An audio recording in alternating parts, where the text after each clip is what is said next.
हर हर महादेव। 14 जून है, धूमावती जयंती।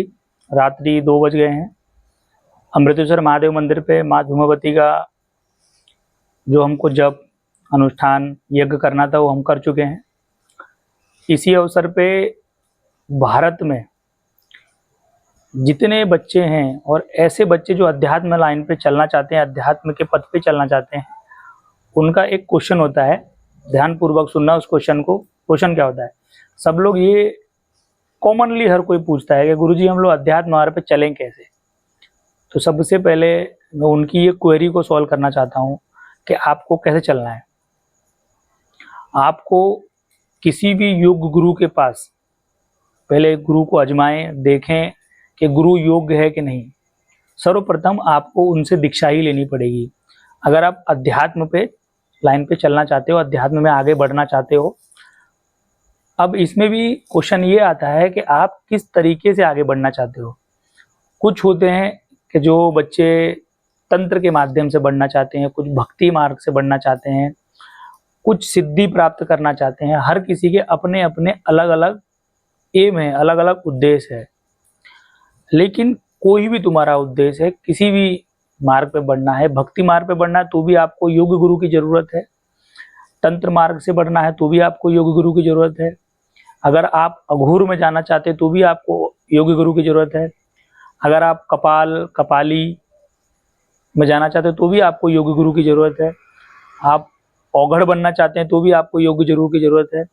आप किसी भी संप्रदाय के साथ में जुड़ना चाहते हो तो भी आपको योग गुरु की जरूरत है। और सर्वप्रथम सबसे बड़ी बात यह है कि आप संसारिक रूप में रहते हुए अध्यात्म मार्ग पर चलना चाहते हो तो भी आपको योग गुरु की जरूरत है। और अगर आप संन्यास लेके, संन्यास दीक्षा लेके संन्यास में आगे बढ़ना चाहते हो, सन्यासी होकर आप आगे अध्यात्म में बढ़ना चाहते हो तो भी आपको योग गुरु की जरूरत है।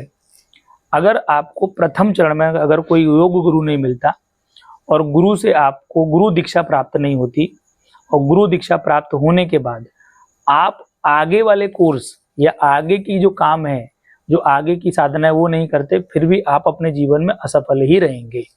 अध्यात्म मार्ग पे आप सफल नहीं हो सकते। सर्वप्रथम जब आप गुरु दीक्षा लेते हैं तो गुरु दीक्षा में भी आपके वेरिएंट होते हैं, मतलब आपको अलग अलग तरीके की गुरु दीक्षा मिलती है। जैसे आप गुरु दीक्षा लेने के बाद आप सोचते हो कि आपको गुरु मंत्र सिद्ध करना पड़ेगा। आप सोचते हो कि अगर गुरु दीक्षा ले ली और गुरु दीक्षा के बाद आपने काली सिद्ध करनी तो काली भी सिद्ध कर लोगे, तारा सिद्ध कर लोगे, भैरव सिद्ध करोगे। ऐसा नहीं है। गुरु दीक्षा लेने के बाद आपको सबसे पहले गुरु मंत्र सिद्ध करना है। जब आपका गुरु मंत्र सिद्ध हो जाता है तो आपके गुरु मंडल में जितने गुरु हैं उनका आशीर्वाद प्राप्त होता है। गुरु मंत्र सिद्ध होने के बाद या उससे पहले गुरु जिस तरीके से मिले, आपको अपनी कुलदेवी कुलदेवता की भी 11 दिन की, 41 दिन की, 108 दिन की आपको साधना करनी चाहिए, जिससे आपको आपके कुलदेवी कुलदेवता का आशीर्वाद प्राप्त हो जाए। अगर आपको कुलदेवी कुलदेवता का आशीर्वाद प्राप्त हो जाता है, आप गुरु मंत्र सिद्ध कर लेते हो, तो गुरु मंत्र सिद्ध करने से पहले भी या बाद में, जैसे गुरु आपको बताए, तो आपको आपके पितरों की साधना जरूर करनी है। जिससे आपके कुंडली में अगर पितृ दोष है या कालसर्प दोष है या फिर नहीं भी है तो आपको अपने पितरों का आशीर्वाद प्राप्त हो, इसीलिए आपको पितृ साधना बहुत जरूरी है करना।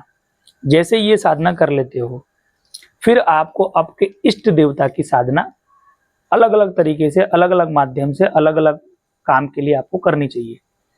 अब आपको ये सोचना है आगे कि आप इष्ट कौन बनाएंगे। ये क्वेश्चन आएगा कि मुझे इष्ट कौन बनाना है। तो आपको इष्ट ये बनाना है जिस देवी देवता के प्रति आपके भाव ज्यादा प्रकट हों। कभी ऐसा हो कि उनकी मूर्ति या उनके फोटो के प्रति आप बैठ के, उनके बाजू में बैठ के आपको रोना आ जाए, या आपको उनसे मिलने की बहुत इच्छा हो, या उनके भक्ति भाव में आपका मन ज्यादा लगता हो, तो वो आपके इष्ट देवता बन सकते हैं। दूसरा, आप किसी भी योग पंडित के पास जाएं और योग पंडित से आप पूछ के अपना इष्ट देवता पूछ सकते हैं अपनी कुंडली के माध्यम से। या आपके जो गुरु हैं, जैसे आपने गुरु दीक्षा दी है, अधिकतर तो आपको गुरु ही बता देंगे कि आपका इष्ट देवता ये है।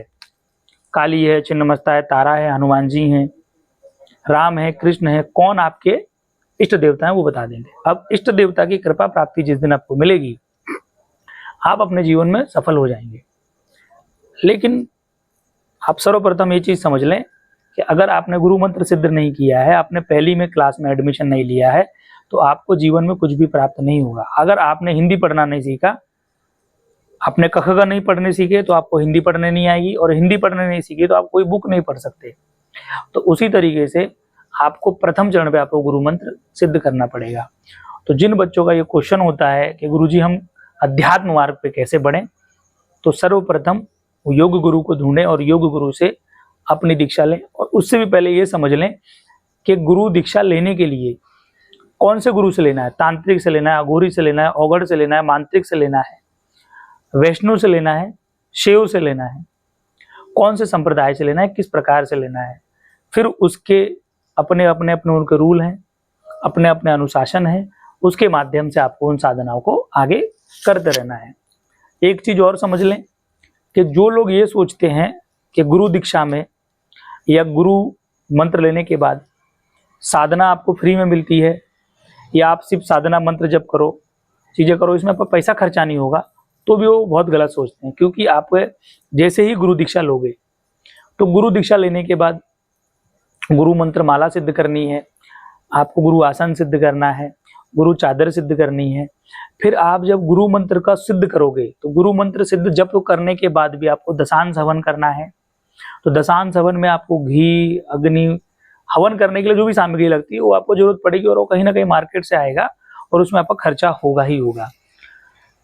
जो मेरा अनुमान है, आप जब 11 लाख से 21 लाख, 1.25 करोड़ मंत्र जब आप गुरु मंत्र सिद्ध करते हो, जप करते हो, तो आपको बहुत अच्छी तरीके से आपको गुरु कृपा प्राप्त होती है। लेकिन कम से कम जो भी स्टार्टिंग फेज में आप सिद्ध करते हो गुरु मंत्र को, तो आपको कम से कम 1.25 लाख मंत्रों का जप करके उसका अनुष्ठान करना चाहिए, जैसे आपको गुरु मंत्र की कृपा प्राप्ति हो, गुरु की कृपा प्राप्ति हो, गुरु तत्व की कृपा प्राप्ति हो। अगर आपको ये नहीं मिल रहा, गुरु नहीं मिल रहा है, अब आपको योग गुरु नहीं है, तो फिर आपको कैसे भक्ति में जाना है। आपकी इच्छा तो है कि मुझे भक्ति में जाना है, मुझे सिद्धि करनी है, मुझे साधना करनी है। उस समय आप क्या करेंगे, उस समय में आपको क्या करना है कि आपको भक्ति चालू कर देनी है। जैसे जैसे भक्ति चालू करोगे, जैसे जैसे आपकी इष्ट की कृपा प्राप्ति होगी, आपको अपने आप ही कोई योग गुरु मिल जाएगा। मतलब आप कहीं ना कहीं किसी ना किसी माध्यम से गुरु के टच में आ जाओगे, और आने वाले समय में आपको गुरु दीक्षा मिल जाएगी। ऐसा देखा गया है, मेरे भी शिष्यों को बहुत लोगों ने मुझे बोला है कि गुरुजी जब हम कोई गुरु की तलाश कर रहे थे और गुरु नहीं मिल रहा था हमको, तो उन्होंने गोरखनाथ की जब चालू कर दिया, किसी ने मच्छंद्रनाथ का किया, किसी ने दत्तात्रेय किया, जिसकी जैसी भावना, जहाँ जहाँ पे जैसा चलन है, जहाँ जहाँ पे, क्योंकि गोरखनाथ भी गुरु थे, मच्छंद्रनाथ भी गुरु हैं, दत्तात्रेय भी गुरु हैं, शिव भी गुरु हैं एक तरीके से, और आप देखेंगे तो विष्णु भी गुरु हैं। आपका इष्ट भी एक तरीके से गुरु होता है, और आप भी अपने इष्ट के गुरु होते हो। ठीक है, तो आपको आने वाले समय में कोई ना कोई योग गुरु मिल जाएगा, और योग गुरु मिलने के बाद उसे गुरु दीक्षा पूर्ण तरीके से लें, और ये देख लेंगे कौन कौन सी दीक्षा देता है, उन्होंने कौन कौन सी सिद्धि की है, क्या क्या किया है, ये आपका खोज करने के बाद भी उनसे गुरु दीक्षा लें। फिर आने वाले समय में आपके जीवन में अध्यात्म मार्ग पे बढ़ सकते हो। दूसरा क्वेश्चन ये आता है कि कुछ लोग बोलते हैं गुरु दीक्षा लेना है, लेकिन वो खुद की परेशानी में अटके रहते हैं। जैसे कोई तंत्र से परेशान है, घर परिवार से परेशान है, तो मैं तो आपको ये बोलूंगा कि आप पीड़ित हो पहले, तो सबसे पहले आप अपनी पीड़ा को दूर करें। किसी भी योग गुरु के पास जाके या किसी भी योग पंडित के पास जाके जो आपका समाधान कर सके, वो पहले आपकी परेशानी का निवारण कर लीजिए। जैसे अगर आपकी जन्म कुंडली में कोई पितृ दोष है, कालसर्प दोष है, गुरु चंडाल योग है, मांगलिक हुआ, पूर्व जन्म के दोष हैं, उनको आप पहले खत्म करवा लें, पूजा करवा लें, उनसे आप पाठ करवा लें। उसके बाद आगे की चीज़ों को आप बढ़ें। जैसे किसी पे तंत्र दोष होता है, तंत्र इतना प्रबल होता है, जब उस पर तंत्र है तो वो साधना नहीं कर पाएगा, गुरु दीक्षा लेने के बाद भी वो नहीं कर पाएगा। गुरु के माध्यम से आपको वो साधनाओं को करना है और उसको तंत्र को खत्म करना है। और अगर योग गुरु होगा तो तंत्र वैसे भी आपका खत्म कर देगा, लेकिन उसमें कहीं ना कहीं कुछ ना कुछ पैसा हवन यज्ञ करने में, तंत्र काट करने में खर्चा होता है, सामग्री आती है। तो आप सबसे पहले ये कर लें कि आपको अपने गुरु के पास मिलने जाना है फिजिकली। आप कहीं पर भी हो, उस गुरु से पहले जाके मिलें, देखें, परखें, उसके बाद दीक्षा लें, फिर उसके पास से आपका काम करें। तो इनिशियली यही है कि आप किस तरीके से अध्यात्म में आगे बढ़ सकते हो, इसका उत्तर प्रॉपर यही है और इसी तरीके से आपको आगे बढ़ना चाहिए। मैं सभी भारत के बच्चों को, सनातनियों को यही बोलना चाहूँगा कि अपने भारत में अपने धर्म की आपको कम से कम शिक्षा मिलनी चाहिए। उनको ये पता होना चाहिए कि हमारे देवी देवता क्या हैं, हमारा धर्म क्या है, हमको किस पूजा करने से लाभ मिलेगा या नहीं मिलेगा, सच में हमको पूजा करने से लाभ मिलता है या नहीं मिलता है, ये रिसर्च का विषय, आपको रिसर्च करना चाहिए। तो आप ये करें, मेरा आशीर्वाद आप लोग के साथ में है। और आपको मुझसे कोई भी तरीके की जानकारी लेना है तो ऐसे वीडियो में तो हम कभी आपको मिलेंगे। अगर हो सके तो आप चैनल सब्सक्राइब कर लें, मेरा नंबर है, वो नंबर को सेव करके रखें। कभी भी आपको समय मिले तो आप मेरे से समय पर बात कर सकते हो, लेकिन 12 बजे से लेकर 5 बजे के बीच में ही कॉल करें। उससे पहले मैं पूजा में रहता हूँ और उसके बाद भी पूजा में ही रहता हूँ या व्यस्त रहता हूँ कहीं ना कहीं कुछ कामों में।